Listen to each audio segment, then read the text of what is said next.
நல்லா இருக்கீங்களா எல்லாருமே? ரொம்ப சந்தோஷம். இறைவனின் பெரும் கருணையினாலும், இறைவனினுடைய பேராற்றலினாலும் இந்த Zoom வாயிலாக சந்திப்பதில் மிகவும் மகிழ்ச்சி அடைகிறேன். இந்த சிவராத்திரியை நாம் எப்படி உணர்வது? ஒண்ணும் பண்ணாம இருந்தீங்கன்னா உணர்ந்துருவீங்க. இவ்வளவுதான் மேட்ரு. ஆனா இப்ப பிரச்சனை என்னன்னா, ஒண்ணும் பண்ணாம இருக்கிறது எப்படின்னு தெரியல. அதனால மாட்டிக்கிட்டோம். சும்மா இருக்கிறதுனா என்ன? சும்மா இருக்கிறது அப்படின்னா, இப்ப எதுவுமே பண்ணாம இப்ப நான் சும்மா உட்கார்ந்துட்டேன் அப்படின்னா, இந்த ஆற்றல் மேல் நோக்கி எழுந்து விடுமா? கண்டிப்பாக மேல் எழும். ஆனா பிரச்சனை என்னன்னா, சும்மா உங்களால உட்கார முடியல. இப்ப அதான் பிரச்சனை.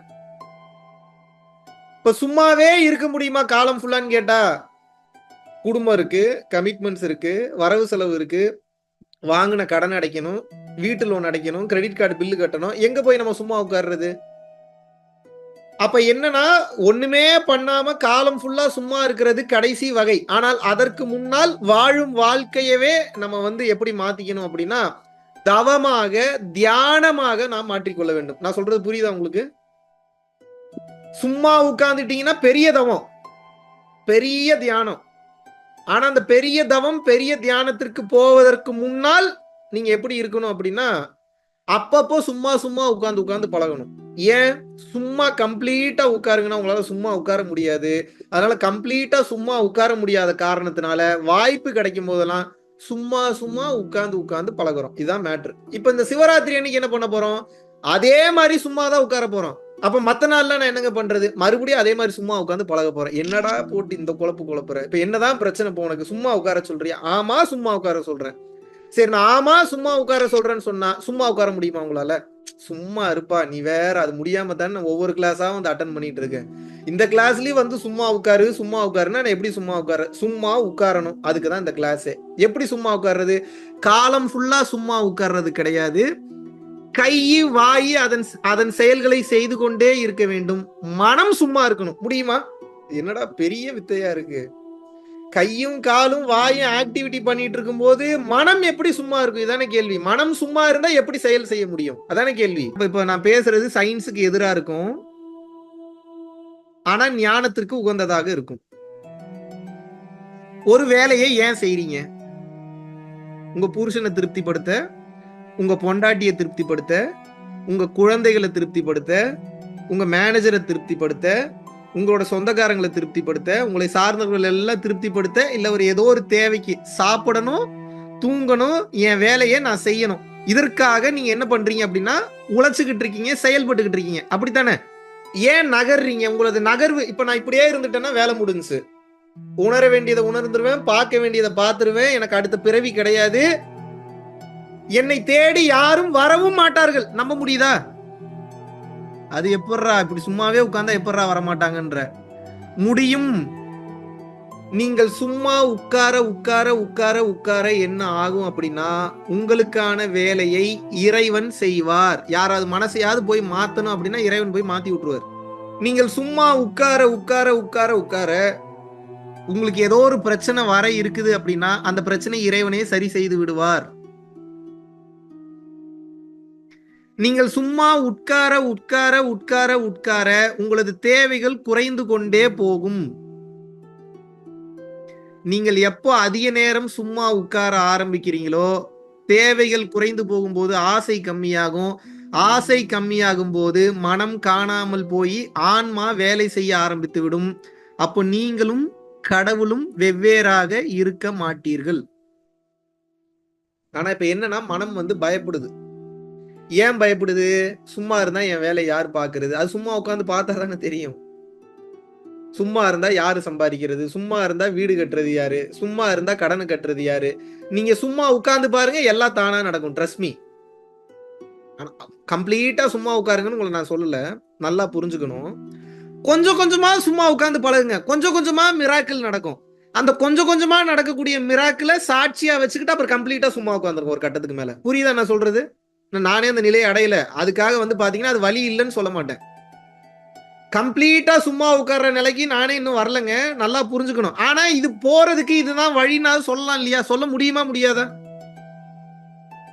இப்ப பிஹெச்டின்னு வந்து ஒரு சப்ஜெக்ட் இருக்கு அப்படின்னா, பிஹெச்டின்னு ஒரு சப்ஜெக்ட் இருக்குங்க அப்படின்னு நான் சொல்றதுக்கு பிஹெச்டி படிச்சு முடிக்கணும்னு அவசியம் இல்லையே. 10வது படிக்கும் போதே சொல்லலாமே. பிஹெச்டின்னு ஒரு சப்ஜெக்ட் இருக்கு. அதுக்கு போனீங்கன்னா இந்த மாதிரியான கெப்பாசிட்டி வேணும். அது படிச்சீங்கன்னா இந்த மாதிரியான தெளிவுலாம் விளங்கும்னு சொல்லலாமே. சொல்ல முடியுமா? முடியாதா? S or no?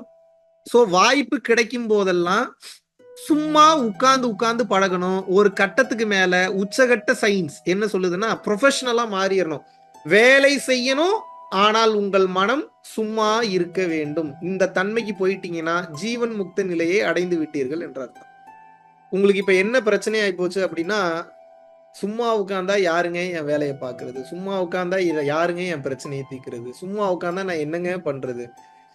இந்த உலக இன்பங்கள் உங்களுக்கு இன்பம் கொடுப்பது போல தோன்றும், ஆனால் உலக இன்பங்கள் உங்களை படுகுழியில் தான் போய் தள்ளும். இப்ப நானும் உலகத்தை அனுபவிச்சுட்டு இருக்கேன், உலகத்தை என்ஜாய் பண்றேன், இல்லைன்னு சொல்ல. ஆனா உங்களோட பெர்சன்டேஜ் ரொம்ப ரொம்ப கம்மி எனக்கு. நாளைக்கே இந்த உலகம் இல்லைனாலும், என்னை சார்ந்தவர்கள் இல்லைனாலும், என்னை சார்ந்த பொருட்கள் இல்லைனாலும் என்னால 100% ஏற்றுக்கொண்டு வாழ முடியும். ஆனால் உங்களுக்கு இருக்கக்கூடிய பிரச்சனை என்ன அப்படின்னா, இல்லை என்றால் உங்களால் வாழ முடியாது. இது இருந்தா தான் வாழ்வேன், இவர் இருந்தா தான் வாழ்வேன், இந்த பொண்ணு இருந்தா தான் வாழ்வேன், என் பையன் இருந்தா தான் வாழ்வேன், என் குழந்தைகள் இருந்தாதான் வாழுவேன், இவர் சொல்றதான் கேட்பேன், வேற யார் சொல்றதையும் கேட்க மாட்டேன்னு சொல்லி கண்டிஷன்ஸ்குள்ள லாக் ஆயிட்டதுனால உங்களால் வெளியே வர முடியாமல் நீங்கள் தவித்துக் கொண்டிருக்கின்றீர்கள். புரியுதா நான் சொல்றது?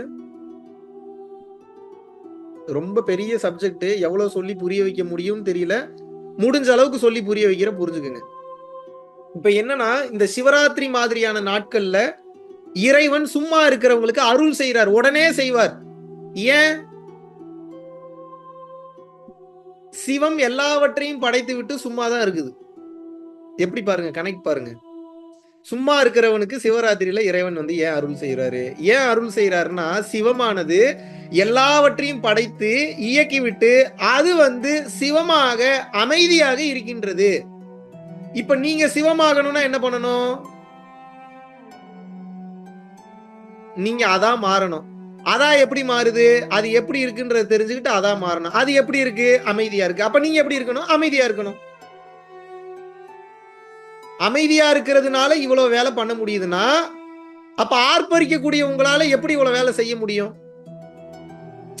ஆர்ப்பரிக்கக்கூடிய நீங்க இவ்வளவுதான் செய்றீங்க. கார் ஓட்டுறீங்க, பைக் ஓட்டுறீங்க, பிளைட் ஓட்டுறீங்க, ராக்கெட் ஓட்டுறீங்க, அவ்வளவுதானே ஓட்டுறீங்க. அமைதியா இருந்துட்டு அது எத்தனை ஓட்டுது பாருங்க. எத்தனை ஓட்டுது, எத்தனை அண்டங்களை ஓட்டுது. இந்த புரிதல் நமக்கு வரவில்லை. ஏன்?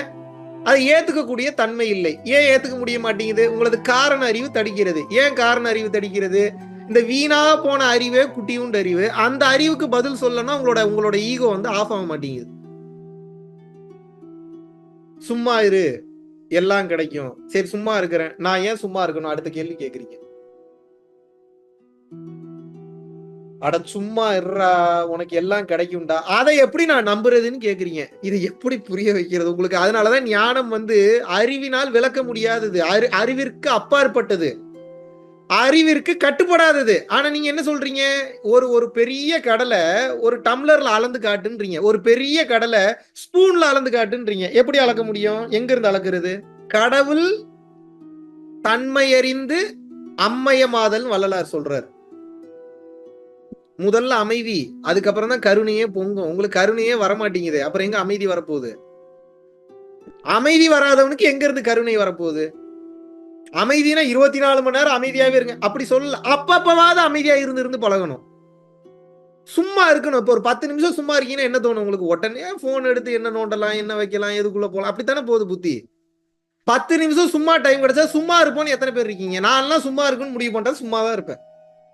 சும்மா இருக்கிறேன்னா எதையுமே யோசிக்காம இல்ல, யோசிச்சு யோசிச்சு யோசிச்சு யோசிச்சு டயர்டாகி ஒரு கட்டத்துக்கு மேல சும்மா இருந்துருவேன். மனசை நிறுத்த முடியாது, அது அவ்வளவு சீக்கிரம் நிக்காது. அது அதன் போக்குல ஓடு ஓடு ஓடு ஓடுன்னு விட்டீங்கன்னா ஒரு கட்டத்துக்கு மேல அது நின்று தானே ஆகணும். நிக்காம எப்படி இருக்கும்? நிக்கும் தானே. இங்க பெரிய பிரச்சனை என்னன்னா, ஓடு ஓடு ஓடு ஓடு ஓடு ஓடு ஓடு ஓடுன்னு ஓடுறதுக்கே சொல்லி கொடுத்துட்டாங்க. நில்றா, டைம் ஆயிடுச்சு, நின்னாதான் கிடைக்கும், நின்னாதான் எல்லாத்தையும் சாதிப்ப, ஒரு கம்பெனில அடிமையா வேலைக்கு போகாத, ஒன்னு சொந்தமா பிசினஸ் பண்ணு, இல்ல டைம் ஆயிடுச்சு, நின்னாதான் கிடைக்கும், நின்னாதான் எல்லாத்தையும் சாதிப்ப, ஒரு கம்பெனில அடிமையா வேலைக்கு போகாத, ஒன்னு சொந்தமா பிசினஸ் பண்ணு, இல்லாட்டினா பிச்சை எடுத்து சாப்பிடு. யாராவது சொல்லி தராங்களா அப்படி? எப்படிங்க நான் பெத்த பிள்ளைய பிச்சை எடுத்து சாப்பிடுன்னு எப்படிங்க சொல்றது? இப்ப எங்களை மாதிரியான ஒரு யோகிகள், இல்ல இப்ப வந்து தொப்பியம்மா மாதிரியோ, இல்ல வந்து மூக்குப்பொடி சித்தர் மாதிரியோ பிச்சை எடுத்து சாப்பிடுறாங்கன்னா அவங்க காலில் மட்டும் போய் வந்து ஆசீர்வாதம் வாங்குறீங்க. இது எப்படி? அப்போ வந்து பிச்சைக்கார தன்மையில இருக்கக்கூடியவங்க இறையாற்றல் பெற்றா நான் போய் அவங்ககிட்ட ஆசீர்வாதம் வாங்கி என் வாழ்க்கையில வேணுங்கிற எல்லாத்தையும் நான் அச்சீவ் பண்ணிப்பேன், அவ்வளவு சுயநலமா இருப்பேன். ஆனா என் வீட்டுல இருக்கக்கூடிய ஒருத்தன் பிச்சைக்காரனா போறான், பிச்சைக்கார தன்மையில இருந்து இறைநிலை அடையறானா நான் ஏத்துக்க மாட்டேன். அப்படித்தானே? இதை எப்படி எடுத்துக்கிறது நானு? இப்ப இந்த கிளாஸ் எடுக்கிறது வந்து இப்ப பிச்சைக்கார தன்மையில இருக்கணும்ன்றதுக்காக இப்ப நான் வந்து எடுக்கல. நல்லா புரிஞ்சுக்கணும். நம்மளுடைய மனசு இவ்வளவு மோசமா இருக்குன்னு சொல்றதுக்காக வரேன். புரியுதா உங்களுக்கு? எங்கேயாவது போய் ஏதோ ஒரு இடத்துக்கு போய் யாரையாவது பார்த்து உள்ள போய் வெளியே வந்து என் குடும்பத்துக்கு ஏதோ ஒரு நல்லது நடந்துடணும். ஆனா அந்த மாதிரி ஆகிறதுக்கு உண்டான முயற்சியை நான் ஒருபோதும் எடுக்க மாட்டேன். ஏன்? எனக்கு கிடைக்கிற அருள் பூரா சுகமா வாழ்றதுக்கு தான், இறைவனை பார்ப்பதற்கு கிடையாது. அப்படித்தானே? எல்லாருக்கும் என்ன ஆசை? சுகமா இருக்கணும்னு ஆசை. ஆனா சுகத்தை கொடுக்கக்கூடியவன் எப்படி இருக்கான்? அமைதியா இருக்கான். அப்ப நான் சுகமா இருக்கணுமா, சுகத்தை கொடுக்கறவனாவே மாறணுமா? ஆக்சுவலா வந்த மிஷன் அதுதான். நான் சுகத்தை கொடுக்கறவனாவே மாறணும். அந்த இறை சுகத்தை கொடுக்கக்கூடியவனாகவே நான் மாற வேண்டும். அப்படித்தானே? ஆனா நான் என்ன பண்றேன்? எனக்கு சுகம் மட்டும் வேணும், இந்த ஐம்புலன்கள் அனுபவிக்கக்கூடிய அந்த சந்தோஷம் மட்டும் வேணும். ஆனா நான் அந்த இறைநிலையை அடைவதற்குண்டான ஒரு வகையான முயற்சியையும் நான் எடுக்க மாட்டேன். அப்படித்தானே? ஆனா இன்னைக்கு நீங்க எதிர்பார்க்கக்கூடிய இந்த பொருள் என்பது உலகத்திலேயே, இந்த பிரபஞ்சத்திலேயே ரொம்ப ரொம்ப பெரிய பொருள். இன்னைக்கு நீங்க ஆசைப்படக்கூடிய பொருள் எப்படி? இந்த பிரபஞ்சத்திலேயே பெரிய பொருள். படைத்தல், காத்தல், அழித்தல், மறைத்தல், அருளல். இந்த ஐந்தொழிலையும் புரியக்கூடிய இறைவனாக மாற வேண்டும் என்பது நீங்க தேடல. இறைவன் உங்களுக்கு வச்ச டெஸ்டினேஷன் அதுதான். நீங்க அதைத்தான் அடைஞ்சாகணும். அதை நீங்க அடையாம எங்க சுத்துனீங்கனாலும் ஒரு கட்டத்துக்கு நீங்கள் அதை நோக்கி போய்தான் ஆக வேண்டும். அப்ப புத்திசாலி என்ன பண்ணுவான்?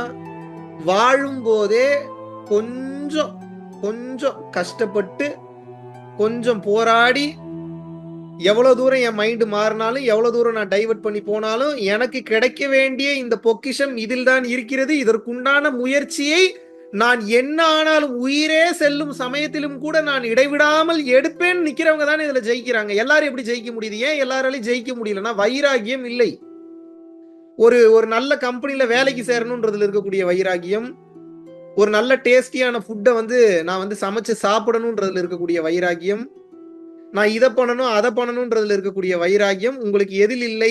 இறைவனை அடைய வேண்டும் என்பதில் இல்லை. அந்த காரணத்தினால் இன்னும் 1000 சிவராத்திரி வந்தாலும் அதை நம்மால் அடைய முடிவதில்லை.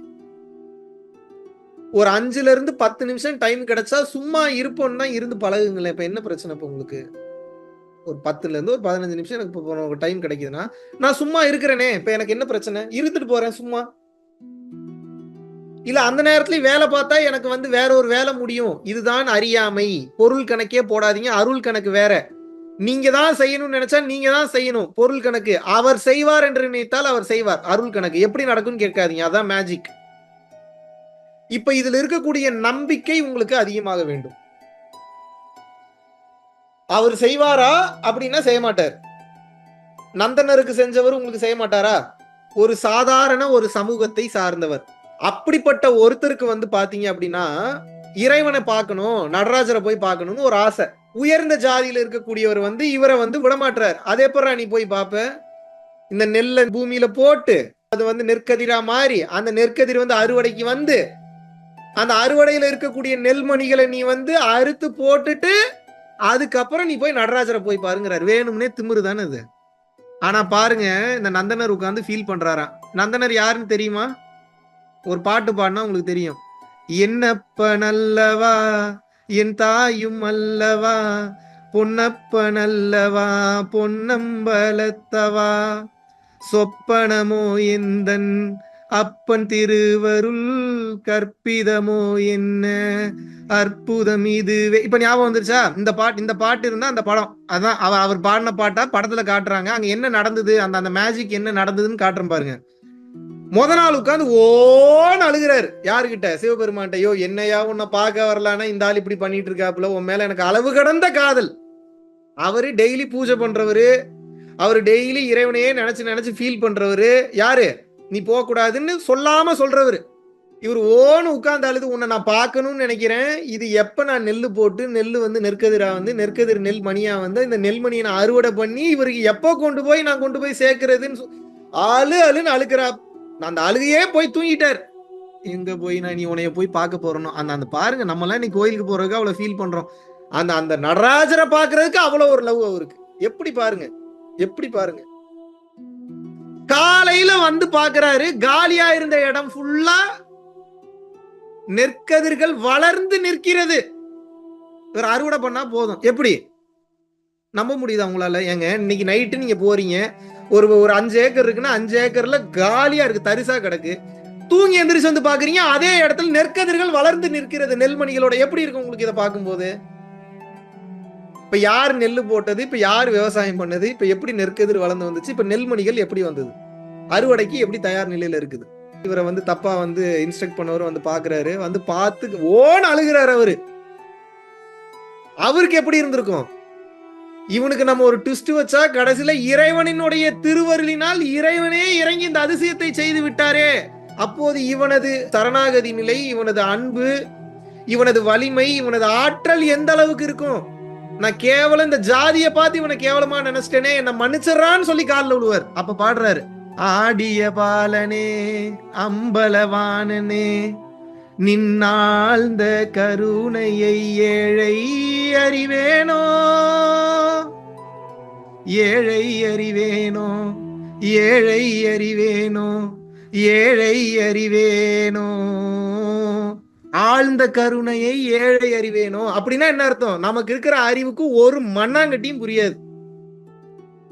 அவர் என்ன சொல்றாரு? டே என்ன நம்புடான்றாரு. உனக்கு இருக்கிற கை காலு, உனக்கு இருக்கிற அறிவை வச்சு நீ தான் பண்ண முடியும்னு எல்லாத்தையும் நினைக்கிறியே, என்னைய வேலைக்கு கூப்பிடுறான், நான் வந்து வேலை பார்க்கறேன்றாரு. நம்ம நம்ப மாட்டோம். எவ்வளவு பிரச்சனை பாருங்க. நந்தனர் 100% நம்பினார். யாரை நம்பினார்? சிவபெருமானை நம்பினார். எப்படி நம்பினார்? இவர் வந்து அறுவடை பண்ணி கொடுத்துருவாருனா, நீ இருக்க, நீ பார்த்துப்ப, என்னைக்கா இருந்தாலும் ஆனாலும் உன்னை நான் பார்ப்பேன். பைத்தியகாரத்தனமான அன்பு, பக்தி. எல்லாரும் ஞானம் தான் உயர்ந்ததும்பாங்க, பைத்தியகாரத்தனமான பக்தி தான் உயர்ந்தது. பைத்தியகாரத்தனமான பக்தி எல்லாம் வராது அவ்வளவு சீக்கிரம். உங்களுக்கு இப்ப பிரச்சனை என்னன்னா, உங்க புருஷனை டவுட் போடுற மாதிரியே சிவபெருமானையும் டவுட் போடுறீங்க. பண்ணிடுவாரோ? நம்மளே பெரிய திருடனாச்சு, நமக்கு எப்படி பண்ணுவாரு? அவர் திருடனா திருடன் இல்லையான்றதெல்லாம் பாக்குறதுல ட்விஸ்டே அதான். திருடனும் அவன் தான், திருட சொல்வதும் அவன் தான், திருடு பொருளும் அவன் தான், போலீஸும் அவன் தான், கடைசியில நீதிபதியும் அவன் தான், அனைத்தும் இறைவன் தான். இப்ப அவர் என்ன சொல்றாரு? இது இந்த கேம்ல இவனுக்கு நம்ம மேல நம்பிக்கை வருதான்னு பாக்குறாரு. இப்போ நீங்க இவரை நம்பணும்னா இந்த ஃபார்முலா ரொம்ப முக்கியம். சொல்லிடலாமா? இந்த ஃபார்முலா தெரியாம அவரை நம்ப முடியாது உங்களால.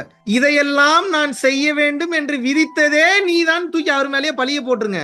இப்ப ஈஸியா நம்பிக்கை வந்துடும். ஏன் உங்களுக்கு இறைவன் மேல நம்பிக்கை வர மாட்டேங்குது? பெரிய சீக்ரெட் சொல்லி தரேன், நல்லா புரியுங்க. ஏன் இறைவன் மேல நம்பிக்கை உங்களுக்கு வரமாட்டேங்குதுன்னா, தெளிவா புரிஞ்சுக்கணும். நான் வந்து இவ்வளோ தூரம் தப்பு பண்ணியிருக்கேன், இத்தனை கொலை பண்ணியிருக்கேன், இத்தனை கொள்ளையடிச்சிருக்கேன், இத்தனை பேர் அசிங்கப்படுத்திருக்கேன், இத்தனை பேரை காயப்படுத்தியிருக்கிறேன். அதனால எனக்கு எப்படி இறைவன் வருவாரு? கரெக்டு தான், வரமாட்டாரு தான். ஆனா அவன் அனுமதியின்றி இங்க ஒரு அணு கூட அசையாத, இதை புரிஞ்சுக்கங்கன்ற. அப்ப எல்லாத்தையும் அவர் தான் பண்ணாரு. ஆனா இதுக்கப்புறமா அதே தப்ப பண்றேன்னு பண்ணக்கூடாது. அறம் சார்ந்த வழியில் இனிமேல் நான் தர்ம செயல்களை செய்வேன். இதை இறைவன் எனக்கு உணர்த்திய காரணத்தால் நிச்சயமாக எனக்கு இந்த அதிசயத்தை நீ செய்வாய் அப்படின்னு சொல்லி இறுக்கமா புடிச்சுக்கணும், இடைவிடாம புடிச்சுக்கணும். புளியங்கொம்ப புடிச்சீங்கன்னா எப்படி பிடிப்பீங்க? ஏங்க, ஒரு எலான் மஸ்க் உங்க எதிர்த்து வீட்டுக்காரரு உங்களுக்காக எல்லாத்தையும் பண்றேன்னாவே உங்களுடைய கெத்து, உங்க திமிரு எப்படி இருக்கும்? எலான் மஸ்க் நமக்கு என்னெல்லாம் செய்யறாரு, அடேங்கப்பா, இவ்வளவு பெரிய கோடி. ஒரு எலான் மஸ்க் மேல வரக்கூடிய நம்பிக்கை, சகலத்தையும் படைத்து காத்து அருளி அழித்து பஞ்சபூதங்களை நிறுவி 9 பிளானட்ஸை வச்சு ஆழ்வழி அண்டத்தை படைச்சு இன்னும் பல்வேறு அண்டங்களை படைத்து வழி நடத்தி கொண்டிருக்கக்கூடிய இறைவன், முதலும் இல்லாது முடிவும் இல்லாது பறந்து விரிந்து சென்று கொண்டே இருக்கக்கூடிய இந்த இறைவன் எப்படி முதலும் இல்லாது முடிவும் இல்லாது பறந்து விரிந்து சென்று கொண்டே இருக்கக்கூடிய இந்த இறைவன் எங்க எப்படி உங்களுக்கு நம்பிக்கை வர மாட்டேங்குது? எனக்கு புரியலையே. வேற யாரை நம்புவீங்க நீங்க இந்த உலகத்துல? வேற எவனை நம்புவீங்க? வேற ஒருத்தனை சொல்லிருங்க. பொண்டாட்டி விட்டுட்டு போயிட்டாங்களா, போகட்டும். புருஷன் விட்டுட்டு போயிட்டாங்களா, போகட்டும். லவர் விட்டுட்டு போயிட்டாங்களா, போகட்டும். ஏத்துக்கிட்டா ஏத்துக்கிட்டும், ஏத்துக்கலன்னா போட்டோம். அவன் வேலையை பார்க்கட்டும். உங்களுக்கு யார் இருக்கா? உங்களுக்கு கூட இறைவன் இருக்கிறார். உள்ளே இருந்து இறையாக உணர்த்தி கொண்டே இருக்கிறார். புருவ மத்தியத்திற்குள் ஜோதியாக இருக்கிறார். புருவ மத்தியத்திற்குள் இந்த சிவம் இல்லை என்றால் நீ எப்பொழுதோ சவமாக மாறி இருப்பாய். S or no? அவர் தான் இன்டெலிஜென்ஸ், அவர் தான் அறிவு, அதுதான் பீனியல் கிளாண்டுன்றாங்க, அதுதான் வந்து பிட்யூட்டரி கிளாண்டுன்றாங்க, அதை தாண்டி காட்ஸ் பார்ட்டிகள்ன்றாங்க. அதெல்லாம் எப்போ போறது? சயின்ஸால கண்டுபிடிக்க முடியாது, ஏகப்பட்டது இருக்கு. எப்போ போறது? அதுக்குள்ள நம்பினால்தான் போக முடியும். ஒண்ணு நீங்க யோகம் செஞ்சு பயிற்சி செஞ்சு உட்கார்ந்து கஷ்டப்பட்டு மேல ஏத்துறது, இறை சக்திய உள்ளுக்குள்ள உணர்றது. இல்ல அது முடியலையா, எனக்கு ஒரு மண்ணாங்கட்டியும் தெரியாது, எல்லாத்தையும் நீ பாத்துக்கன்னு மொத்தத்தையும் தூக்கி அவன் தலை மேல போட்டுட்டு ஃப்ரீயா விட்டுறது. சரணாகதி. நீ பாத்துக்க எல்லாத்தையும். நீ அடிக்கிறியா அடி, மிதிக்கிறியா மிதி, திட்டுறியா திட்டு, துப்புறியா துப்பு, கார் ஆக்சிடென்ட் பண்றியா பண்ணு, கையகால உடைக்கிறியா உட. என் கைகால் எடுக்கும் போது நீயே கதி நான் கிடக்குறேன்ல, அவன் பதில் சொல்லித்தானே ஆகணும். அப்போ கைகால் போனாலும் பதில் சொல்லித்தானே ஆகணும். உன்னையே நம்பிட்டு இருந்தேன்னு என்ன கைகால் போலாமான்னு கேட்க கூடாது, கையகாலோட விட்டாரேன்னு நினைக்கணும்.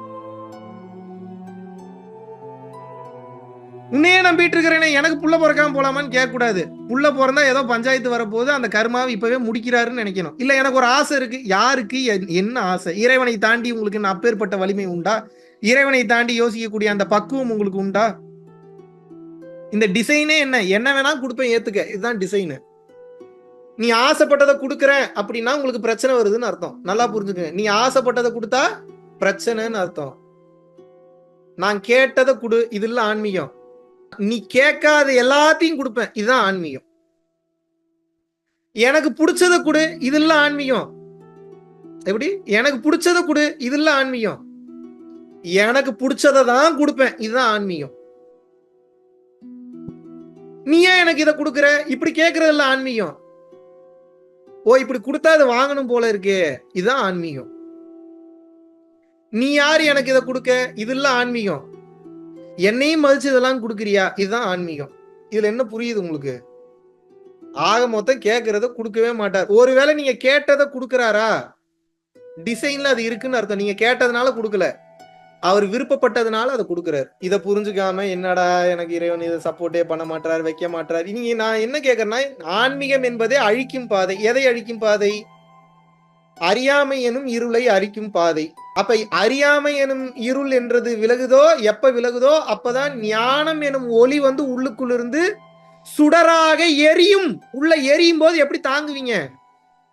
உச்சகட்ட ஞானம் வேணும்ன்றீங்க. அப்ப என்ன ஆகும்னா, உள்ளுக்குள்ள டாட் டாட்டா தெரியக்கூடிய, முதல்ல புருவ மதியத்தை கவனிப்பீங்க, அப்புறம் புருன்னு இருக்கும், அப்புறம் நல்லா அதை கவனிப்பீங்க, அப்புறம் நல்லா புருன்னு இருக்கும், அப்புறம் நல்லா கவனிப்பீங்க, அப்படியே ஆனந்தமா இருக்கும், அப்புறம் நல்லா கவனிக்க ஆரம்பிப்பீங்க, டாட் டாட்டா ஒவ்வொரு லைட்டு தெரியும், அப்புறம் அதே லைட்டவே கவனிப்பீங்க, லைட் அப்படியே பெருசாகும், அதை அப்படியே நல்லா கவனிப்பீங்க. இந்த விளக்கு தியானமோ சூரிய யோகமோ பண்ண பண்ண அந்த அந்த அந்த விளக்கு அப்படியே பெருசாகும், அப்படியே பெருசாகும், அப்படியே பெருசாகும். கவனிக்க கவனிக்க கவனிக்க கவனிக்க உள்ளுக்குள்ள சுடர் பிரகாசமாக கொழுந்து விட்டு எரியும். என்ன பண்ணுவீங்க? உடம்பு எப்படி தாங்கும்? ஒன்ஸ் அப்புறம் அது பிரகாசமா எரிய ஆரம்பிச்சிருச்சுன்னா, 1 2 குட்டி போடும், 2 குட்டி 3 குட்டி போடும். அப்படின்னா என்ன? இங்க இருந்து ஒண்ணு வெளியே போகும், உள்ளுக்குள்ள ஒண்ணு வச்சுட்டு போகும். அப்ப இந்த பாடி இருக்கும், அது வெளியே போய் எல்லாத்தையும் பார்த்துட்டு வந்துடும். ஆகாய பிரவேசம். உள்ளுக்குள்ள வளருது, ஜோதியின் பிரகாசம் பெருசாகுது. ஜோதியின் பிரகாசம் பெருசாக பெருசாக அது குட்டி போடுறது எப்படின்னு தெரியும், 2 3 ஆக்குறது எப்படின்னு தெரியும், 3 4 ஆக்குறது எப்படின்னு தெரியும், 4 மறுபடியும் 1 ஆக்குறது எப்படின்னு தெரியும். ஒரு ஃபயர்ல இருந்து பிரிஞ்சு போற ஃபயர் தானே. அப்புறம் இந்த உடலை உயிரா வச்சிருக்கிறதுக்கு உள்ளுக்குள்ள ஒரு ஃபயரை வச்சுட்டு இதோடைய டூப்ளிகேட், இதோட ஜெராக்ஸ் ஊரெல்லாம் சுத்திட்டு வந்துடும். குழந்தை வளர்ந்து பெரியாள் ஆயிட்டான்னு அர்த்தம். முதல்ல உள்ளுக்குள்ள இருக்கிறான், ஆசை என்பது இருள் மூடி இருக்குது. ஒரு கட்டத்துக்கு மேல பயிற்சி பண்ணி பயிற்சி பண்ணி பயிற்சி பண்ணி பயிற்சி பண்ணி அப்புறம் அது வெளியே வர ஆரம்பிச்சிருச்சு அப்படின்னா வேறு ஒரு உடலாகவும் மாறும், வேறு ஒரு உருவமாக மாறும். அட்டமா சித்துக்கள் இதுக்கு பேரு தான். ஒரு கட்டத்துக்கு மேல என்ன ஆகும்? வேற ஒரு உடம்புக்குள்ள போனா போகும், அங்க போய் நல்லது பண்ணுனா பண்ணும். நீங்க நினைக்க வேணாம், அது நினைக்க அதுக்கப்புறம் எல்லாத்தையும். அப்புறம் உட்கார்ந்த இடத்துல இருந்து ப்ளூட்டோக்கு போனோம்னா அப்படின்றதுக்குள்ள போயிடும். இன்னும் பயிற்சி பண்ண பண்ண பண்ண பண்ண அதோட டென்சிட்டி அதிகமாக அதிகமாக சித்துக்கள் அதிகமாக கைகூடும்.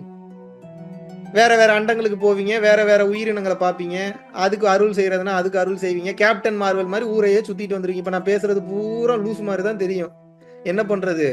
என்ன மாதிரி பேசுறவங்கள பூரா லூசுன்னு தான் சொல்றாங்க. என்ன இப்ப நீங்க எதை யோசிக்கணும்னா, எப்படி உள்ளுக்குள்ள எரியறத நல்ல பிரகாசமா சுடர் விட்டு எப்படி எரிய செய்வது. இப்ப உங்களுடைய நோக்கம் இப்ப இதா மட்டும்தான் இருக்கணும். சொல்லிடலாமா எப்படி எல்லாம் பிரகாசமா எரிய வைக்கிறதுன்னு? எழுதி வச்சுங்க. ரொம்ப ரொம்ப மெயினான பாயிண்ட். ஆல்ரெடி எல்லா இடத்துலயும் சொல்லிட்டேன், இருந்தாலும் மறுபடியும் சொல்றேன். முதல்ல ரெகுலராக பண்ணக்கூடிய பரம்பொருள் யோகம் அல்லது எந்த வகையான யோக பயிற்சிகளாக இருந்தாலும் சரி. ஏன் பரம்பொருள் யோகம் ஃபர்ஸ்ட் ப்ரெஃபரன்ஸ்னா, அதுல பல்வேறு வகையான யோக முறைகளுடைய கலவை இருப்பதனால் அது மிகவும் சக்தி வாய்ந்தது என்று கூறுகிறேன். முதல்ல பரம்பொருள் யோகம் அலாங் வித் விளக்கு தியானம். ஏன் அப்படின்னா, இப்ப விளக்க பார்த்துக்கிட்டே இருக்கீங்க, அந்த ஃபயர் அப்ப என்ன ஆகும்? இங்க காப்பி ஆகுமா ஆகாதா? அந்த விளக்கோட ஒளி இங்க இம்ப்ரெஷன் வருமா வராதா? அப்ப அந்த விளக்கினுடைய அந்த இம்ப்ரெஷன் இங்க வர வர வர வர வர வர வர வர உள்ளுக்குள்ள இருக்கிறது ஃபயர் ஆகும். புரியுதா நான் சொல்றது? காலையில 7 மணிக்குள்ள இருக்கக்கூடிய சூரியனை 3ல இருந்து 4 நிமிஷம் வெறும் புருவ மத்தியத்துல பாத்தீங்கன்னாவே, கண்ணை திறந்து கொண்டு பார்க்கணும். 7 மணிக்கு மேல இருக்கக்கூடிய சூரியனை பார்க்க கூடாது. காலை சூரியனை நீங்கள் புருவ மத்தியத்தில் ஆழமாக பார்க்கும் போது, அல்லது மாலை சூரியன்னா 6 மணிக்கு மேல, சூரிய அஸ்தமனத்துக்கு மேல, புற ஊதா கதிர்கள் அல்ட்ரா வயலட் ரேஸ் அதிகமா இல்லாத நேரத்துல 3ல இருந்து 5 நிமிஷம் மேக்சிமம் பாத்தீங்கன்னா மூக்குல இருந்து தண்ணி ஊத்தும், காது ஓபன் ஆகும். ஒரு கட்டத்துக்கு மேல சூரியன் பல சூரியனாக தெரிய ஆரம்பிக்கும். நீங்க அப்புறம் பாருங்க உள்ளுக்குள்ள ஒளி பிரகாசமாகும். இப்படியும் ஹீட்டை ஏற்றி அதிகப்படுத்தலாம். தினசரி நீங்கள் கொடுக்கக்கூடிய அன்னதானம், தினசரி ஒவ்வொருத்தருக்காக சாப்பாடு வாங்கி கொடுத்தீங்கன்னா, ஒருத்தருக்காக டெய்லி சாப்பாடு வாங்கி கொடுத்தீங்கன்னா உள்ளுக்குள் இருக்கக்கூடிய ஒளி அதிகமாகும். அது எப்படா அதிகமாகும்? ப்ரூவ் பண்ணிடலாமா? உண்டி கொடுத்தோர் உயிர் கொடுத்தோர்னு சொல்றாங்க. அப்படின்னா என்ன? சாப்பாடு கொடுத்தவன் உயிரே கொடுத்ததுக்கு சமம்னு அர்த்தம். உயிர்னா எது? ஒளி. ஒளினா எது? ஆன்மா. அப்போ ஒருத்தனுடைய ஆன்மாவை செத்து போகாம சாப்பாடு கொடுத்து பாதுகாக்கிறீங்க, அப்படித்தானே? பிரபஞ்சத்தினுடைய விதி என்ன? ஒரு முறை கொடுத்தால் பல மடங்கு திருப்பி கொடுக்கும். இப்ப நீங்க உயிரை கொடுத்துட்டீங்க, இப்ப அது எதை பல மடங்கு திருப்பி கொடுக்கும்? சிம்பிள் கால்குலேஷனுங்க. இதுக்கெல்லாம் பெரிய தியரி போடணுமா? எதை கொடுக்குறியோ அதை பல மடங்கு பெற. அப்புறம் உணவு கொடுக்குற. உணவு கொடுக்கும்போது என்ன ஆகுது பாருங்க. நான் மெடிடேஷன் கூட 24 மணி நேரம் மெடிடேஷன் இருக்கேன், நான் இல்லைன்னு சொல்ல.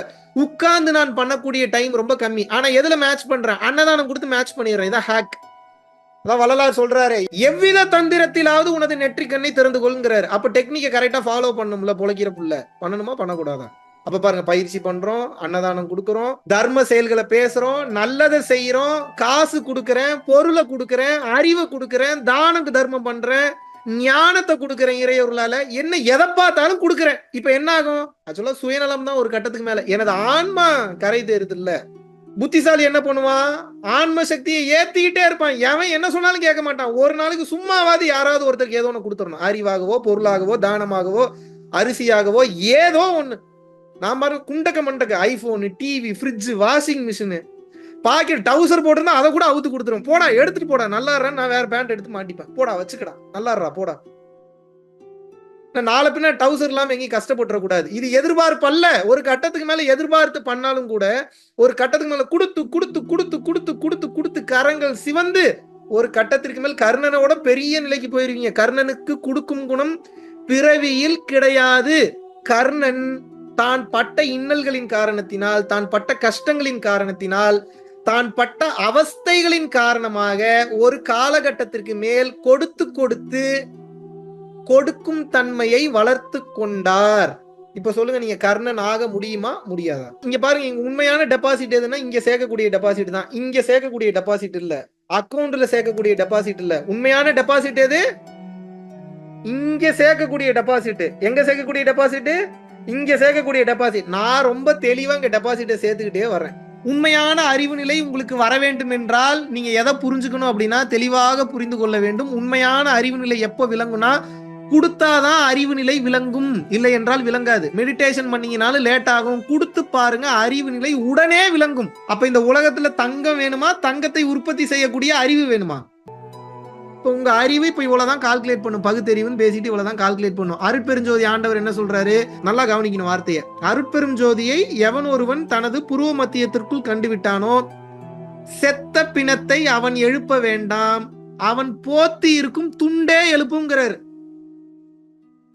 இப்படி எழுப்பியும் காமிச்சிருக்கிறார் வள்ளல் பெருமான். ரெகுலரா அவருக்கு சேவ் பண்ணக்கூடிய ஒரு ஆள் வரல. இன்னைக்கு பக்கத்துல இருக்கிறவட்ட கேட்டுருக்கிறாரு, எங்கப்பா அவர் ஆளுக்கான? இல்ல, அவங்க அம்மா இறந்துட்டாங்களா? இங்க என்ன அம்மா இறந்துட்டாங்களா? உடனே ஒரு குச்சியை கையில எடுத்துட்டு வா, அவங்க வீடு எங்க இருக்கு காட்டும் அப்படின்ட்டு போறாராம். இப்ப நீங்க கேட்க கூடாது, இவ்வளவு ஞானம் பெற்ற வள்ளலா இருக்கு, அவங்க வீடு எங்க இருக்குன்னு கூடவா தெரியல அப்படின்னு கேட்க கூடாது. அவங்க 24 மணி நேரம் எங்க வீடை காட்டுனா காட்ட போறாரு. இதுக்கு இல்லாம ஞானத்துல வீட்டை கண்டுபிடிச்சு போவாரு அவரு. வீட்டை கொண்டே காமிச்சிருக்கிறாங்க. காமிச்ச உடனே ஓன்னு அழுகிறாரா, இந்த மாதிரி இறந்துட்டாங்க இறந்துட்டாங்க இறந்துட்டாங்க. நீ ஏன்டா கவலைப்படுற, ஒன்றும் கவலைப்படாத. அந்த குச்சி எடுத்து ஒரே அடி தான் அடிக்கிறாரு அவங்க அம்மா மேல, ஓங்கி அடிக்கல, லைட்டா அடிக்கிறாரு. இறந்த பின்னம் எந்திரிச்சு உட்காந்துருச்சு. ஐயா வணக்கம் ஐயா, நல்லா இருக்கீங்களா சாமின்னு. எப்படி இருக்கும் உங்களுக்கு இதை பார்த்தோன்னே? ஷாக் ஆயிட்டாங்க சுத்தி இருந்தவங்க எல்லாம். ஒரு ஒரு ரூபா காசை வள்ளலார் கையில கொடுத்தீங்கன்னா கையை மூடி இப்படி எடுத்தாருன்னா அந்த காசு கரைஞ்சு தண்ணியா ஊத்துமா, அவ்வளவு ஹீட் பாடி. வள்ளல் பெருமான் ஏன் தலையில வந்து துணி போட்டு மறைச்சிட்டு இருந்தாரு தெரியுமா உங்களுக்கு? இன்னைக்கு நிறைய பேர் அவர் மாதிரியே தலையில துணி போட்டுக்கிறாங்க. அவர் எதற்காக போட்டார் என்றால், அவருடைய தலையை ஒரு குழந்தை ஓபன் பண்ணி பார்த்துட்டு சொல்லி இருக்குது, அங்க தலையே இல்லைன்னு இருக்கு அந்த குழந்தை. அப்படின்னா என்ன? ஓப்பன் வெட்ட வெளிங்க அது. எங்க பிரணவ தேகத்தை அடைந்தவர், ஞான ஒளி தேகத்தை அடைந்தவர் எப்ப வேணாலும் எப்படி வேணாலும் உடம்ப மாத்திப்பார். எப்படி அவருக்கு தலை இருக்கு, மூளை இருக்குமா அவருக்கு? வெட்ட வெளி, அது ஓபன் பண்ணா பிரபஞ்சம் தெரியுதான் உள்ளுக்குள்ள. லைட் அப்பேற்பட்ட பிரகாசம், அதை மறைப்பதற்கு தான் அப்படி துண்டை போட்டு அப்படி மூடி வச்சிருக்கிறாரு. ஆன்மா உருக உருக எல்லா சக்திகளும் உனக்கு யாம் கொடுப்போம் என்று அருட்பெரும் ஜோதி ஆண்டவரினால் உபதேசிக்கப்பட்டு வள்ளல் பெருமான் தெளிவாக எழுதுகிறார். ஆன்ம உருக்கம். இப்ப நான் பேசுறது பேய் பிசாசு கதை மாதிரி இருந்தாலும் பல பேர் இதை மறைத்து விட்டார்கள். ஏன்னா இதை பேசுனா ப்ரூவ் பண்ணி காட்டும். நான் ஏன் ப்ரூவ் பண்ணி காட்டணும்? வள்ளல் பெருமான் வாழ்ந்து காமிச்சிருக்கிறாரு, சிவானந்த பரமஹம்சர் வாழ்ந்து காமிச்சிருக்கிறாரு. ஒருத்தர் சிவானந்த பரமஹம்சரை கத்தியால குத்த வரான், பாக்குறாரு, அப்படி வந்தவன் அப்படியே நின்னுக்கிட்டான் அரை மணி நேரம். அப்புறம் மறுபடியும் ரிலீஸ் பண்ணி விடுறாரு, மறுபடியும் கோவம் வருது, பெஞ்சை ஓங்கி ஒரு தட்டு தட்டுறாரு. சிவானந்த பரமஹம்சர் தட்டுனதுல வந்து மேல இருந்து இடி இடித்து மின்னல் வெட்டுது. அந்த எது மேல? அந்த டேபிள் மேல ரெண்டாக உடைகிறது. ஓடிட்டாங்க பக்கத்துல இருந்தவங்க எல்லாம். இப்பேற்பட்ட சித்தர் பெருமக்கள் கண்ணெதிரே வாழ்ந்து காமிச்சிட்டு போயிருக்கிறாங்க. இப்ப நான் அதே நிலையை அடைஞ்சிருக்கணும்னு அவசியம் இல்லையா? அந்த நிலையை நோக்கி பயணம் பண்ணிட்டு இருக்கேன்ல. உலகத்தையே மாற்ற முடியலனாலும் என்னை நம்பி வரக்கூடிய பல பேருடைய வாழ்க்கையே, இல்ல ஒரு சில பேருடைய வாழ்க்கையே ஆன்மீக ரீதியா, அருளக ரீதியா, பொருளுக ரீதியா மாத்திரனா மாத்தலையா? எப்படி அப்ப என்னால் இந்த பாதையை விட முடியும்? தப்பான 5 வருஷத்துக்கு முன்னாடி வரைக்கும் இது என்னன்னே தெரியாது. நானும் உங்களை மாதிரி கஷ்டப்பட்டுட்டு இருந்தோம் தான். பயிற்சி பண்றேன், கொடுக்க ஆரம்பிக்கிறேன், அருள்நிலை சேருது, உள்ளுக்குள்ள ஒளி பிரகாசம் ஆக ஆக ஆக ஆக ஒரு கட்டத்துக்கு மேல என்ன ஆகுது? என்னென்னமோ நடக்குது, எனக்கு தெரியாதெல்லாம் நடக்குது. என்கிட்ட ஒரு லேடி வந்து சொன்னாங்க, நீங்க பெரிய ஏமாத்துக்காருன்னு நினைச்சேன். சரிம்மா, நினைச்சிட்டலம்மா. ஆமா, அப்புறம் என்ன பண்ணீங்க? நீங்க பெரிய ஃப்ராடுன்னு நினைச்சேன். சரிம்மா, ஃப்ராடுன்னு தான் எடுத்துக்கமா. இப்ப என்னம்மா? இல்ல இல்ல, அன்னைக்கு உட்கார்ந்து அழுத இறைவன்ட்ட, இவர் உண்மையாவே நல்லவரா இருந்தா எனக்கு இன்னைக்கு நீங்க உணர்த்தணும்னு படுத்து தூங்கிட்டேன். நீங்க நேரடியா கனவுல வந்தீங்க, கோவத்தோட வந்து என்னைய பார்த்த உனக்கு ஃப்ராடு மாதிரி தெரியுதா அப்படின்னு சொல்லி தலையில ஆசீர்வாதம் பண்ணி கோவத்தோட நீங்க தீட்சை கொடுத்துட்டு போனீங்கன்னாங்க. இப்போ 2 நாள் முன்னாடி நான் கேட்ட கதை. இப்ப என் கேள்வி என்னன்னா, எனக்கு அடுத்தவங்க கனவுக்குள்ள எல்லாம் எப்படி போறதுன்னா தெரியாது, சத்தியமா தெரியாது. நான் தூங்கிட்டனாவே எங்க சுத்துவேன்னு எனக்கு தெரியாது. இல்ல எங்க நான் இன்னொருத்தர் கனவுக்குள்ள போறேன். அப்ப யார் அவங்க கனவுக்குள்ள போனதுதான் கேள்வி. என் அறிவு விழிப்பு நிலையில மட்டும்தான் விழிப்பு நிலையில இருக்கும். தூங்கிட்டு இருக்கும் போது எது விழிப்பு நிலையில இருக்கும்? ஆன்மாதான் விழிப்பு நிலையில இருக்கும். அது இங்க கொடுத்து கொடுத்து கொடுத்து கொடுத்து கொடுத்து கொடுத்து நல்லா பவர் ஆயிடுச்சு. அப்புறம் இது கேட்குமா? அதுக்கப்புறம் நான் தூங்கினதுக்கு அப்புறம் கேட்குமா? இது ஏதாவது நான் சொல்றதை கேட்குமா? இதோட வேலையே நல்லது பண்றதுதான். இதோட இது கேட்காதெல்லாம் கேட்கும். என்ன நினைச்சு யார் உருகிறீங்களோ இதுக்கு கேட்கும். என்ன நினைச்சு யாரு ஃபீல் பண்றீங்களோ இதுக்கு கேட்கும். என்ன நினைச்சு யார் ஏதோ ஒன்று கேட்கறீங்களோ இது கேட்கும். ஏன் என்ன நினைச்சோன்னே ஒண்ணு நடக்குது? ஒன்னு என் குருநாதருடைய அருள், 2வது தான தர்ம செயல்களினால் இந்த அருட்சக்தி அதிகமாகி ஒரு காலகட்டத்துக்கு மேல என்ன ஆகுதுன்னா, கேட்கறவனுக்கு எல்லாம் போய் அருள் செய்யுது. நான் செய்யறேன்னா இது செய்யுதா? இதை விட்டுட்டு மத்த வேலையை பாடுறான்னா எப்படி பார்க்க முடியும்? எனக்கு புரியலையே. என்னை பார்த்தா எனக்கு கிறுக்க மாதிரி தெரியுதா? உங்களால பண்ண முடியாத விஷயத்தெல்லாம் இறைவன் வந்து பண்ண வைக்க. இதை லைவ் ப்ரூஃபா காட்டுனா இறைவனுடைய பியூட்டியா தான் காட்ட மாட்டார். அப்படி லைவ் எல்லாம் காட்ட மாட்டார். நம்புறவனுக்கு மட்டும் தான் காட்டார். நான் எதுக்குடா உனக்கு காட்டணுங்கிறாரு. அவர் வேலையே மறைஞ்சு ஒளிஞ்சிருக்கிறது. முடிஞ்சா கண்டுபிடிங்கிறாரு. அப்புறம் முடிஞ்சா கண்டுபிடின்றவர்கிட்ட போயிருந்து என்னை காட்டு என்னை காட்டு, எனக்கு ப்ரூஃப் காட்டு. நான் ஏன்டா உனக்கு ப்ரூஃப் காட்டணும்? கேட்பாங்களா மாட்டாங்களா? நம்புறவனுக்கு தான் இறைவன், நம்பாதவனுக்கு எப்படி இறைவன்? நம்பாதவனு இறைவனுடைய அனுகிரகத்துல தான் செயல்பட்டுக்கிட்டு இருக்கான். இன்னும் அவனுக்கு டைம் வரலன்னு அர்த்தம். இது ரொம்ப பெரிய மேட்ருங்க. இது போச்சுன்னா போய்கிட்டே இருக்கும். ஆனா அது ரொம்ப மாயாஜாலம் மாதிரி போயிடும். அதனாலதான் முதல்ல பயிற்சி செய்யுங்க, பயிற்சி செய்யுங்க, பயிற்சி செய்யுங்க, பயிற்சி செய்யுங்க. நான் இத்தனை டைம் சொல்றதுக்கு காரணம் என்ன? பூரா மேட்ருமே அதுக்குள்ளதான் இருக்கு. முதல்ல வாண்டடா மோட்டரை போட்டு மோட்டரை ஏத்தி பயிற்சி பண்ணி ஃபயர் ஆக்குறீங்க. அப்புறம் தான தர்மம் கொடுத்து ஃபயர் ஆக்குறீங்க. அப்புறம் சூரியனை பார்த்து ஃபயர் ஆக்குறீங்க. அப்புறம் வந்து பாத்தீங்கன்னா விளக்கு தியானம் பண்ணி ஃபயர் ஆக்குறீங்க. இதை கடந்த நிலையில இறைவனுடைய நாமத்தை உச்சரித்து உச்சரித்து ஃபயர் ஆக்குறீங்க. நீம் கரோலி பாபான்னு ஒருத்தர் இருந்தார். தெரியுமா தெரியாதா உங்களுக்கு? மார்க் ஜக்கர்பர்க், ஸ்டீவ் ஜாப்ஸ் எல்லாம் போய் பார்த்த ஒரு மாபெரும் மகான், அனுமாருடைய பக்தர். தெரியுமா உங்களுக்கு? நார்த் இந்தியால இமயமலை போற இடத்துல நைனிதால் அப்படின்னு கூடிய அந்த பகுதியில வந்து இருக்கு. மகாவதார் பாபாஜி ஆசிரம் போற வழியில போனீங்கன்னா, போற வழியில நைனிதால் அப்படின்னு கூடிய அந்த இடத்துல ஹிமாலயாஸ்ல வந்து இருக்கு. அவர் எப்ப பார்த்தாலும் என்ன சொல்லிட்டு இருப்பாரு அப்படின்னா, ராம் ராம் ராம் ராம், இப்படியே தான். நீங்க நானாவது கம்மியா சொல்றேன், அவர் ராம் ராம் சொல்ற கேட்டீங்கன்னா கிருகிருன்னு ஆயிரும் உங்களுக்கு. அந்த மாதிரி ரொம்ப ஒரு அழுத்தமான வாய்ஸ்ல சொல், இதே தான், வேற ஒண்ணும் இல்ல. ராம் ராம் ராம் ராம் ராம் ராம் ராம், அந்த ரீங்காரம் இருக்கும், அவர் சொல்றதுல ஒரு மியூசிக் இருக்கும். ராம் ராம் ராம் ராம் ராம் ராம் ராம் ராம் சொல்லி சொல்லி சொல்லி சொல்லி சொல்லி எப்ப பார்த்தாலும் ராம் ராம் ராம் ராம் ராம் ராம் ராம் ராம் சொல்லி சொல்லி சொல்லி சொல்லி ஒரு கட்டத்துக்கு மேல அவர் இறங்கி மாட்டேன், என்னதான்டா வேணும் உனக்கு, டேய் இத்தனை நாளா கூப்பிட்டு இருக்கேன்னு சொல்லி அவர் இவரது புருவ மத்தியத்திற்குள் புகுந்து கொண்டார். ஃபயர் ஆயிரும். அப்புறம் செயல்படுறது நீம் கரோலி பாபா செயல்பட மாட்டாரு. நீம் கரோலி பாபாக்குள்ள இருந்தா அதுதான் செயல்படும். அதுக்கு பேர் எப்படி வேணாலும் வச்சுக்கோங்க, அல்லான்னு வச்சுக்கோங்க, அனுமார்னு வச்சுக்கோங்க. அவருக்கு ராமர் ரொம்ப பிடிச்சதுனால ராம்னு வச்சுக்கிட்டாரு, அனுமார் ரொம்ப பிடிச்சிட்டதுனால அனுமர்னு வச்சுக்கிட்டாரு. அப்புறம் தான் அவங்க என்ன விருப்பப்படுறாங்களோ அது நடக்கும். எல்லாமே அதுதான், மங்கியும் அதுதான், குரங்கும் அதுதான், ஹிப்போபோட்டமஸும் அதுதான், ஸ்னேக்கும் அதுதான், எல்லாமே அதுதான். அப்ப என்ன, இது வந்து பரிசுத்தமாயிருச்சு. அப்புறம் இதுதான், இது என்ன கேட்டாலும் நடக்குமே. அப்புறம் வேற தனியா வேற கேட்கணுமா உங்களுக்கு? நான் என்ன சொல்றேன், ஆன்மலாபத்தை சம்பாதிங்கன்றேன், மீதி எல்லாம் தானா நடக்கும்ன்றேன். நம்பிக்கை வராதா உங்களுக்கு? எல்லாருக்கும் சித்த நிலை, எல்லாருக்கும் சாத்தியம், எல்லாராலும் செய்ய முடியும். ஆனா என்ன, ஃபார்முலாவை கரெக்டா ஃபாலோ பண்ணணும். நீம் கரோலி பாபாவிற்கு உள்ளே இருந்து எது இயக்கியதோ, ஷீரடி சாய்பாபாவிற்கு உள்ளே இருந்து எது உணர்த்தியதோ, ஹனுமனிற்கு உள்ளே இருந்து எது உணர்த்தியதோ, அர்ஜுனனிற்கு உள்ளே இருந்து எது உணர்த்தியதோ, வள்ளலாரிற்கு உள்ளே இருந்து எது உணர்த்தியதோ, அகத்தியருக்கு உள்ளே இருந்து எது உணர்த்தியதோ, அதேதான் நமக்குள்ளே இப்ப இருக்கு. கொஞ்சம் கூட மாற்றல,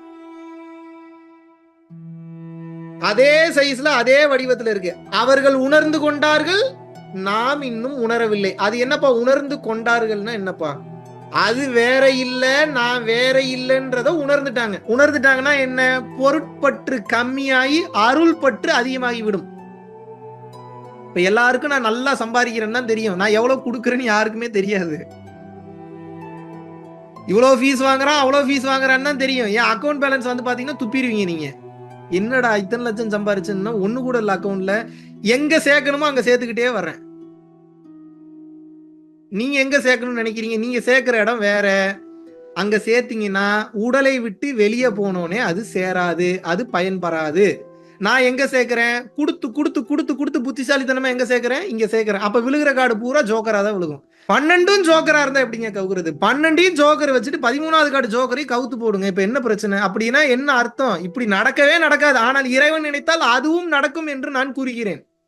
100% நம்பிக்கை, அசைக்க முடியாத நம்பிக்கை. இறைவன் இதை எனக்கு செய்தே தீர்வார் என்று நீங்கள் எப்போது நம்புகின்றீர்களோ அப்போது அந்த அதிசயம் உங்களுக்குள் நிகழும். அதுக்கப்புறம் நீங்க மனுஷனா இருக்க மாட்டீங்க. நடக்கிறது பூரா மிராக்கிள் தாங்க நடக்கும். நம்புங்க. உங்ககிட்ட பொய் சொல்லி எனக்கு என்னங்க நடக்க போகுது? இப்ப என்ன தனி ஃபீஸ் எதுவும் கேட்கறேன் இப்ப இந்த மேட்டர் எல்லாம் பேசுறதுக்கு? எப்போது உங்களுக்குள் இருக்கக்கூடிய ஜோதி பிரகாசமாக சுடர் விட்டு எரிய ஆரம்பிக்கின்றதோ அப்போது நினைத்து பார்க்க முடியாத அதிசயங்களை உங்களால் செய்ய முடியும் செய்ய முடியும் செய்ய முடியும். Trust me. அருள் அனுபவங்கள் வர வரதான் உங்களுக்கு இந்த பாதையில நம்பிக்கையா போகணும்ன்ற அந்த நம்பிக்கையே வரும். பயிற்சி ரெகுலரா பண்ணுங்க, அப்பதான் அருள் அனுபவம் கிடைக்கும். அருள் அனுபவம்னா என்ன? மிராக்கிள்ஸ்னு அர்த்தம். மிராக்கிளை பார்த்தீங்கன்னா தான் சாட்சி உங்களுக்கு, ஓ இப்படி எல்லாம் இருக்கு போலன்னு. அந்த சாட்சியை பிடிச்சிட்டு தொடர்ச்சியா பயணம் பண்ணுங்க. நீங்கள் மாபெரும் சக்தி மிக்க ஆற்றலாக மாறிவிடுவீர்கள். இதை அனைவரும் மறைத்தார்கள். ஆனா பெரும் கருணையோடு இருப்பதை இருப்பது போல, உள்ளதை உள்ளது போல வெளிப்படையாக அப்படியே இந்த மக்களுக்கு சொல்லி கொடுத்த மாபெரும் வள்ளல் பெருமாள். பல மகான்கள் பல ரூபங்களில் பல இடங்களில் சொல்லிவிட்டு சென்றிருக்கிறார்கள். ஒளிவு மறைவில்லாமல் அப்படியே சொல்லிவிட்டு சென்ற மாபெரும் அந்த அரும் பெரும் பொக்கிஷம் வள்ளல் பெருமான் அவர்கள். நான் இதெல்லாம் பேசுறதுனால ஏதோ பெரிய ஞானி போல நினைச்ச கூடாது. ஈ அடிச்சாங்க காப்பி அப்படின்னா என்ன, அங்க என்ன இருக்கோ அதை அப்படியே எடுத்து இப்ப உங்களுக்கு சொல்றேன். அவர் என்ன சொன்னாரோ அதை அப்படியே உங்களுக்கு சொல்றேன். அவர் எனக்கு என்ன உணர்த்தினாரோ அதை அப்படியே உங்களுக்கு உணர்த்துறேன். என்றுமே சொல்லாத ஒரு மாபெரும் ரகசியத்தை இன்று சொல்றது. பெருமைக்கு சொல்ல, சத்தியம் செய்து சொல்கிறேன்.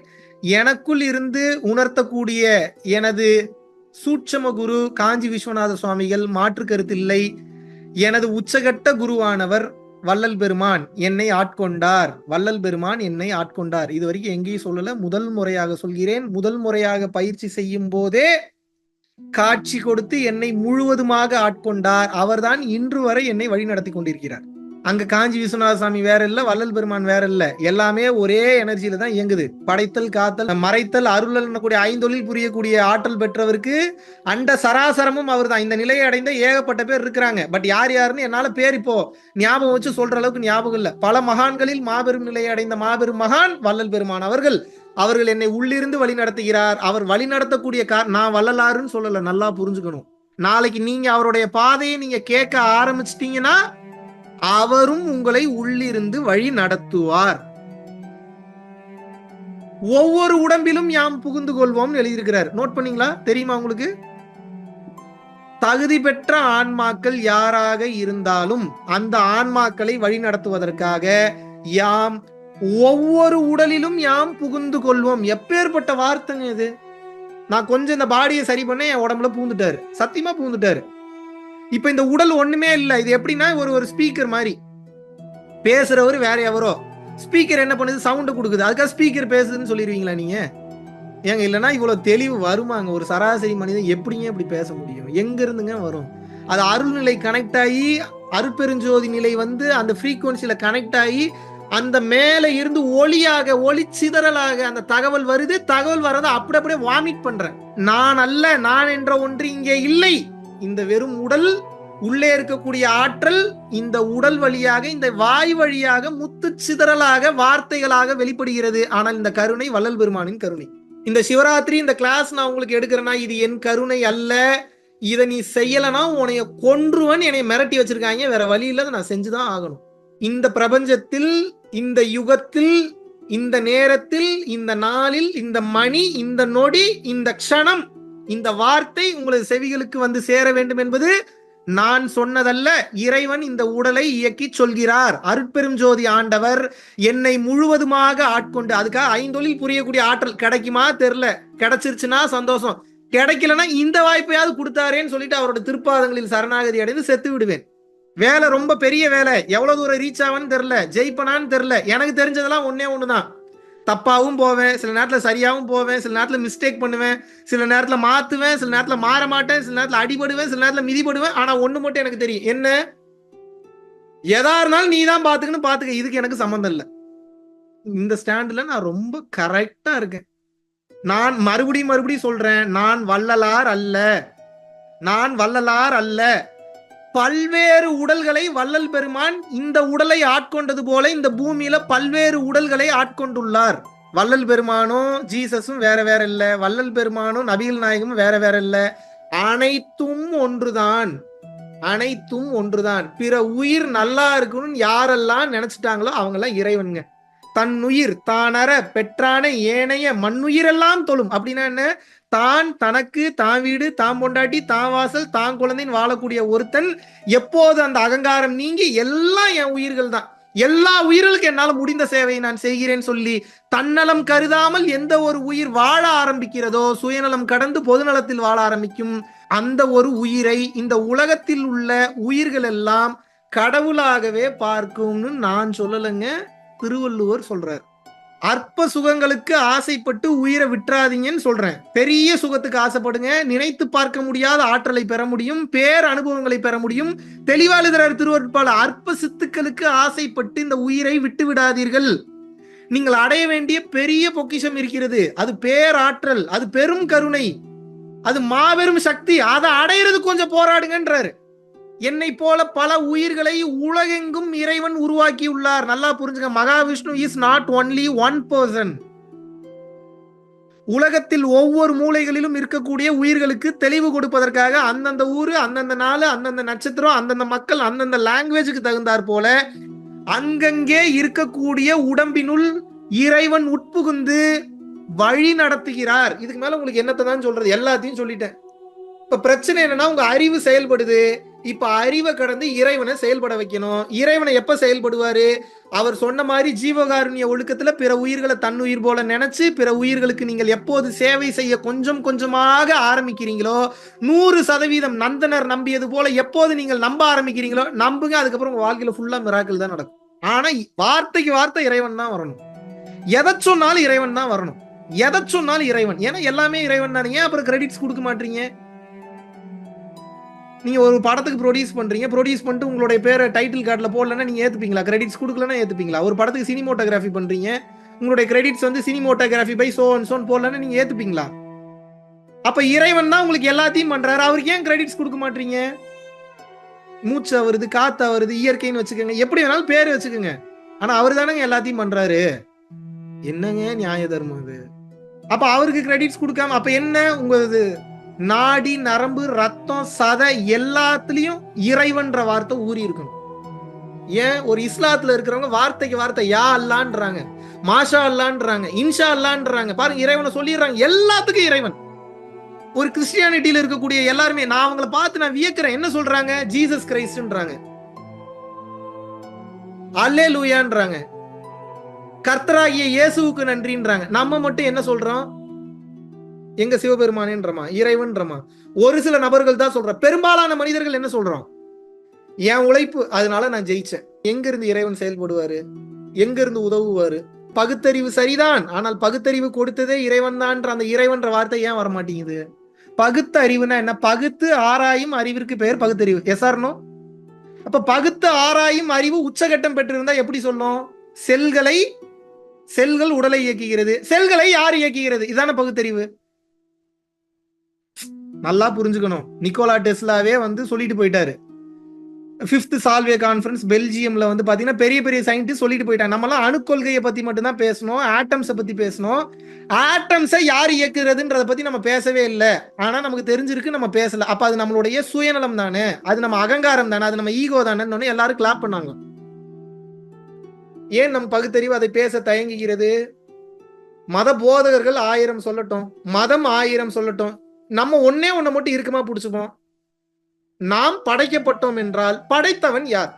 அவனுக்கு பேர் எப்படி வேணாலும் வச்சுக்கோங்க, இயற்கைன்னு வச்சுக்கோங்க, இறைவன் வச்சுக்கோங்க, சிவம்னு வச்சுக்கோங்க, பெருமாள்னு வச்சுக்கோங்க, கிருஷ்ணர்னு வச்சுக்கோங்க. படைத்தது யார்? எதை அதிகமா சொல்றீங்களோ அங்க இருந்து எனர்ஜி பாஸ் ஆகும். நான் தான் பண்றேன்னா உங்க லெவல் தான் எனர்ஜி வேலை செய்யும். இறைவன் தான் பண்றாருன்னா அந்த எனர்ஜிக்கு அளவு இருக்கா? அது அருட்பேராற்றல். அது எவ்வளவு அள்ளுனாலும் தீராதது. அது அல்ல குறையாதது அது. அப்ப வார்த்தைக்கு வார்த்தை இறைவன் இறைவன் சொன்னா நீங்கள் பாதுகாக்கப்படுவீர்களா? கர்ம வினைகள் அழியுமா? வார்த்தைக்கு வார்த்தை என் உழைப்பு, நான் பண்ண எல்லாம் என்னாலதான் ஆச்சுன்னா உங்களுக்கு கர்ம வினை அழியுமா? முதல்ல இதை நம்ம உணரணும். இதை நம்ம உணர்ந்ததுக்கு அப்புறம் தைரியமா நம்ம பிள்ளைங்களுக்கு சொல்லி கொடுக்கறதுக்கு தைரியம் வரணும். அதுக்கு தைரியம் இருக்கா உங்களுக்கு? ஆர்டிபிஷியல் இன்டெலிஜென்ஸ் பண்றான்றீங்க, நல்ல ஒரு லாயரா மாறிட்டா அடிஷனல் பேப்பர் சிஎல்பி மாதிரி வேற ஏதாவது எக்ஸ்ட்ரா பேப்பர் படின்றீங்க. நல்ல ஒரு ஃபினான்ஸ் ஏதாவது ஒரு படிச்சுட்டா அடிஷனலா வேற ஏதாவது ஒரு பேப்பர் படி, ஏன்னா அப்பதான் அதிக சம்பளம் கிடைக்குமா. யாராவது தர்மத்தை படி, அறத்தை படி, இறைவனை நோக்கி இதை யாராவது தைரியமா பேச முடியுதா? இன்னைக்கு மேஜிக் அட்டமாசத்துகள் வாயை திறந்தா ப்ரூவ் பண்ணி காட்டு அப்படின்னு கேட்டுருவான்றக்காக பேசாம இருக்கீங்க. நான் ப்ரூவ் பண்ணி காட்டினாதான் அதை பத்தி பேசணுமா, அதுக்காக இல்லைன்னு சொல்ல முடியுமாடா அப்படின்னு பேச ஏன் உங்களால பேச முடியல? ஏன் உங்களுக்கு அப்படி பேசுறதுக்கு வாய் வரமாட்டேங்குது? மேஜிக் பண்ணி காமிச்சாதான் மேஜிக் உண்மைன்னு அர்த்தமா? மேஜிக் பண்ணி காமிச்சவங்களா அப்ப மேஜிக்கே பண்ணலன்னு சொல்லிடுவீங்களா நீங்க? அதுக்காக உங்க குடும்பத்தை விட்டு போயிட சொல்லிடுறோமா? அன்றாட வேலைகளை பண்ண வேணாம்னு சொல்லிடுறோமா? என்ன சொல்றோம்? உங்க வேலையை பார்த்துக்கிட்டே இருங்க, கூடவே சேர்ந்து இதையும் பாருங்க, அவ்வளவுதானே. தனித்து இருனா தெளிவா புரிஞ்சுக்கணும். தனித்து இருந்தா கல்யாணம் பண்ணாம தனியா இருக்கிறது இல்ல, கல்யாணம் பண்ணாலும் தனியா இருக்கிறது. தனியா இருக்கிறதுனா எப்படி? நீ அந்த ரூம்லயே ஏறி, நான் இந்த ரூம்லயே இருக்கிறேன், அப்படி இல்ல. மனம் தனியாக இருக்க வேண்டும், தனித்து இரு. அதான் எப்ப பார்த்தாலும் எனக்கு உண்டான சுகம், எனக்கு உண்டான தேவை, என் பொண்டாட்டியே என் புருஷனோ வந்தாதான் பூர்த்தி ஆகுன்ற தன்மையில் இருக்கக்கூடாது. ஒரே குடும்பத்தில் இருந்தாலும் செய்ய வேண்டிய கடமைகளை செய்யணும், செய்ய வேண்டிய ஹெல்ப் செய்யணும். மனம் எப்படி இருக்கணும்? எதிர்பார்ப்பு இல்லாமல் தனித்து விலகி இருக்கணும். ஒரு தாமரை இலை மீது இருக்கும் தண்ணீர் போல. புரியுதா? இறுதியாக உங்களிடம் இந்த சிவராத்திரி என்று நான் சொல்லிக்கொள்ள விரும்புவது ஒன்றே ஒன்றுதான். என்ன? நான் தாங்க வேலை செய்யணும்னா நீங்க தான் செய்யணும் காலம் ஃபுல்லா. அவன் எனக்காக செய்வாங்க, எனக்கு 100% நம்பிக்கை இருக்குன்னு உங்க வேலையை பாருங்க. பெரிய பெரிய மேட்டர்லாம் அவர் பண்ணுவார். இப்ப இதுக்கு நம்பிக்கை வேணும். கொடுத்து இதை பவர் பண்ணணும். இதை பவர் பண்ண சக்தி வாய்ந்த ஆற்றலாக மாறிவிடுவீர்கள். குரு கடாட்சம் நல்லதே நடக்கும்.